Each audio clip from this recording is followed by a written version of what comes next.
State. Just a wild ending. I'm sure y'all watching this saw that. I don't know if you guys were watching it live, but when Arizona State stormed the field basically with 1 second left, and they had to take 15 minutes to clear everyone off the field just to run one last Hail Mary play, which BYU caught on the 3 yard line. Yeah, Arizona State got up in this game really early, and Sam Leavitt just looked awesome. And they've played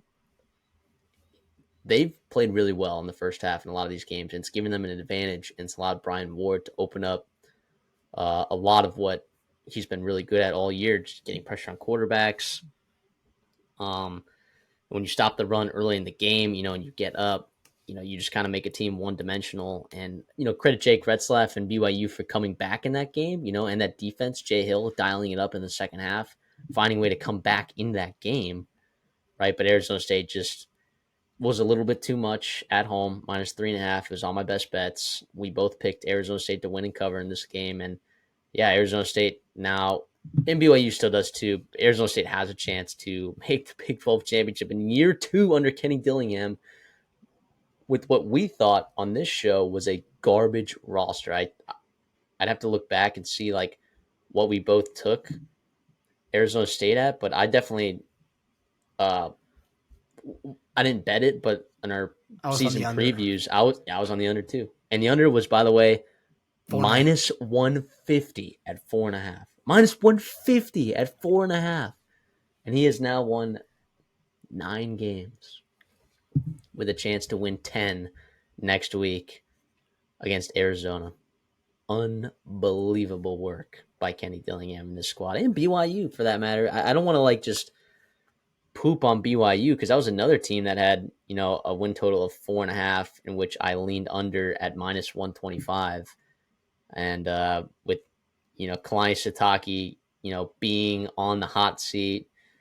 Jay Hill was a guy that he was insanely confident in as a defensive coordinator. He kept talking about how he's the smartest person he's ever been around, and I'm like, all right, okay, like whatever. Weber State guy, hasn't really proved much at all. Like they lost a bunch of talent in the secondary. They brought in like Jack Kelly, but like, no Eddie Heckard, no Camden Garrett, and you still had a phenomenal season at defense. So that's a lot of Jay Hill right there. And I know you can't even say that necessarily that the schedule benefited you because they beat SMU for SMU's only loss of the entire season, and they've just found ways to win games in the Big 12 just these last 2 weeks, right? Against Colorado. Was it Colorado? Or Kansas, sorry, and Arizona State.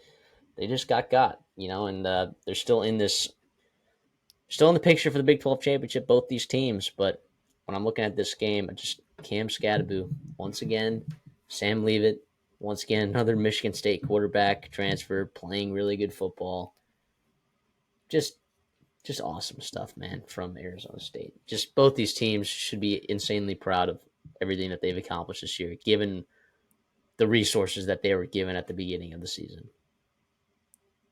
Yeah, Scadaboo is, so hard to tackle. You look at him, every play he's driving forward, you see him on 3rd and 1, 4th one, like certain spots where it's like, oh, you're not going to get it. Oh, no, there, and he got it. And yeah, Arizona State, not that they took the foot off the gas, but they had missed opportunities in the second half that led to points for BYU.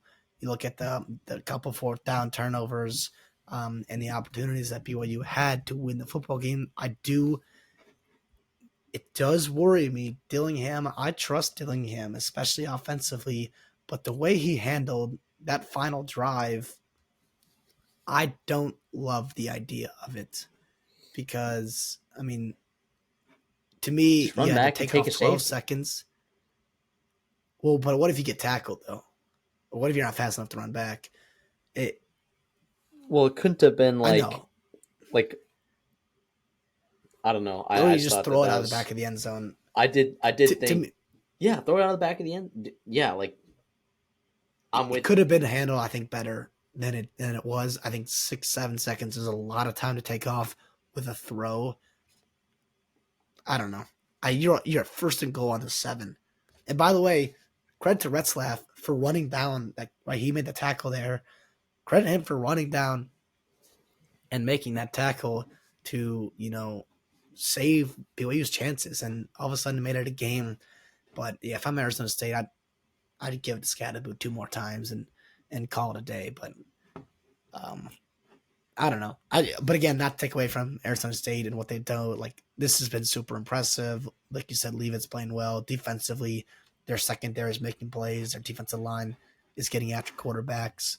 They stopped the run well, especially early in the game, like you mentioned, to put them in a spot where they had to rely on Retzlaff, and he was playing great until he wasn't, and he threw the big pick. But yeah, I think it's awesome. I think BYU and Arizona State, I think both these teams, obviously, I know they're both still very alive in the Big 12 race. And if they get there, they absolutely can still win it. BYU, to me, I think we're recalibrating expectations just a little bit from where they were a couple weeks ago.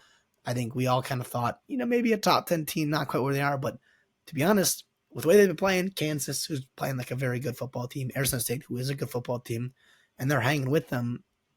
To me, BYU, I think right around top 20, I think is pretty accurate, and I think says a lot to what they've done this year, and should be very, very proud of losing on the road to a damn good football team who jumped on them, and you fought your way back just like A&M did, but you came up short. But you still got chances to prove yourself this week and potentially the week after.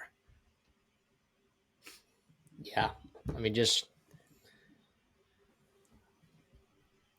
bummer for BYU, but they're literally still in it. So you can't even like literally still in it. I mean, everyone in the Big 12 basically is still in it. If your name's not Arizona or Houston or Cincinnati or TCU.